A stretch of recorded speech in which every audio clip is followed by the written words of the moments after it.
You mentioned Cillian O'Connor. So he scored 3-9 and in doing so became Mayo's all-time leading scorer. And then the really amazing statistic about O'Connor, he sort of crept up these charts here. People may not fully realise it. Cillian O'Connor is still only 26 years old.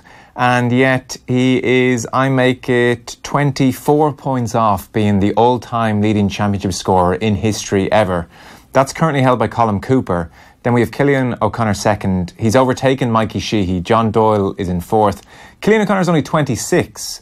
On the assumption, the way he looks after himself, that he plays for the guts of another 8, 9, 10 years, he's going to set a serious target for whoever comes after him. I mean, we're going to have to start calling him a marquee forward soon. He's a very interesting player. Like, 23 goals, 261 points. He's going to be the all-time championship scorer when he retires, and people still aren't sure about him in some respects.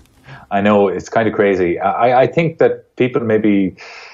I think people's visions of him are clouded by the fact that maybe he's Mayo's marquee forward, and there's no doubt, this Mayo team wouldn't be what it is without Cillian O'Connor, and wouldn't have developed the way it has over the last 6 or 7 years. And let's put it this way, Mayo haven't won the big prize. Cillian O'Connor has played well in a lot of those big games. Other games he hasn't played so well. He's missed big frees in those games. He's has got big scores in those games. Like he levelled one up from play in a Dublin to force an All-Ireland final to replay. That's a big, big score. He's had success and failures at those levels, but the one thing you can't take away from him is that he's been, his level has been consistently high all through those, 6 or 7 years he's been playing inter-county football.